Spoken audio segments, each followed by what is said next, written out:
Hey everyone, John here from the Four Brewers podcast, and I am back with another beer. Today we're drinking a brand new beer from the Bruery out of Placentia, California, in a can, which again, I never thought I'd see the day when the Bruery would be canning beer, but here we are. This beer is called Hold the Spoon.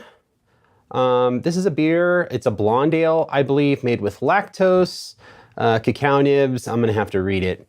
Imperial blonde ale brewed with lactose, cacao nibs, peanut flour, and salt. So this is, I guess you can call it a pastry blonde. It sounds amazing, like on paper. Like that's all stuff aside from lactose, which I try not to eat because I'm kind of vegan. And I say kind of vegan because I dabble in cheese every now and then. But yeah, all that stuff it sounds like obviously stuff that you would put like in a dessert, you know, cocoa, peanut flour, and salt. Like that just sounds amazing. So hopefully the beer delivers on that. This is, what's the ABV on this bad boy? 8.8%.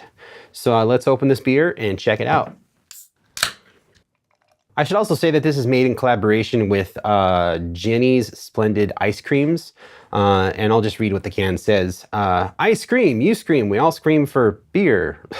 Inspired by our undying love of Jeni's Splendid ice creams, salted peanut butter with chocolate flecks, this Imperial Blonde Ale is rich and creamy with hints of peanut, cacao, and salt. Hold the spoon, we'll take ours in a can. So there you go. Okay, so this is looking darker than I thought it would be. That's almost like in red ale territory. It's a very, very deep, dark orange. It looks red on camera, but it's, yeah, it's more orange than it is blonde, I would say. You can see alcohol in that glass too. Wow, that's crazy. Got a nice head on there. It's a kind of an off-white, almost khaki head. Looks good. It's hanging around for a bit. I like seeing that, especially with beers that come off as like pastry or dessert beers. You just want to see a nice creamy head on there. Like reminds me of like an ice cream float. So let's see what it smells like. Ah, that smells really good. You get, I think, the beer coming through first and foremost. This smells like a very, like a rich, like pale ale minus the hops, if that makes any sense. Usually with the pale ale, you know, at least the pale ales I drink, like a Sierra Nevada pale ale, you get like a malty, or like you can smell the malt aromas, but it's backed up by a wallop of like hops on the nose too, like citrusy, sometimes grassy hops. And this is that same thing, but minus the hops. So that's very interesting. Chocolate, I get a nice milk chocolate on there. It reminds me of like, you know, like if you take some chocolate and you kind of make it into curls and then smell it. I don't know. That's the first thing that came to mind when I smelled it. Peanut butter's coming through pretty good. It's right there with the chocolate, I'd say. This is a very pleasant smelling beer. Like, it doesn't smell like it's going to be too overwhelming or too rich. And it still smells like a beer. Like you get that malt character. And the brewery's getting really, really good at using these other adjuncts to kind of lift up the beer rather than cover it up and overwhelm it. So overall, I like the way it smells. I don't smell any saltiness or brininess on the nose. I'm assuming you're gonna get like the salt in the flavor. So let's see what it tastes like. Yeah, that's a pretty heavy beer. It's the first sip, I got some booze on it. Like I could basically inhale the alcohol, which wasn't too pleasant. It's really, really heavy on the mouthfeel. It's a very sweet beer. I mean, it's a pastry blonde, you know, it's a dessert beer, so that's to be expected, but it's a little heavier than I thought it would be.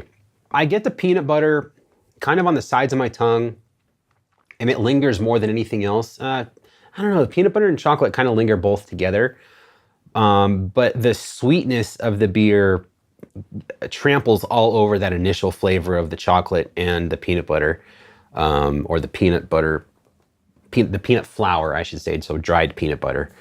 Or dried peanut butter, or dried peanuts, I don't know. Peanuts without the oil.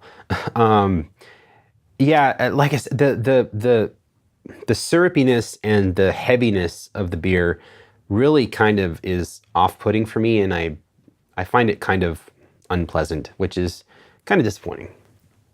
I may have I may have brewed this without the lactose. Like, I think the lactose is what's taken it over the edge, because lactose doesn't ferment out and it stays in the beer. Like, you use it to give the beer more body and more sweetness. And I think they were probably going for both, but they ended up getting too much. Like, it's too sweet and I think it has too much body. I would enjoy this a lot more if it was a little less sweet and a little more dry. This is like a pastry beer. It's a dessert beer and I get that too, but it's almost too much. Like, everything on this is a little too over the top for me.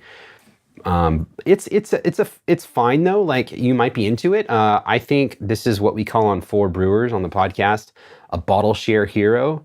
Where if you were at a bottle share and you had, 3 ounces of this, 2 ounces of this, you might really like it and be like, yeah, that was really good. But an entire 16-ounce can, like a pint of this, might be a little much, because it's got diabetes written all over it. Like, it's a pretty heavy sweet beer. So, but as far as the concept goes, I think they pretty much nailed the concept. They balanced the flour, the cacao nibs, and the salt. It could also be a little more salty too, I think, because when I think of salt and chocolate, I think of like little solid chunks of salt on top of like a piece of chocolate. And so, when you bite that, you get like the sweet chocolatey flavor, but then you kind of crunch into a piece of salt and you get like a little burn and some saltiness.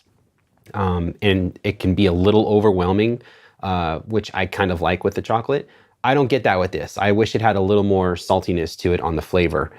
So yeah, if I were to make this beer again, I would tone down the lactose. And I don't think you'd have to dry it out anymore. I think just toning down the lactose would accomplish that.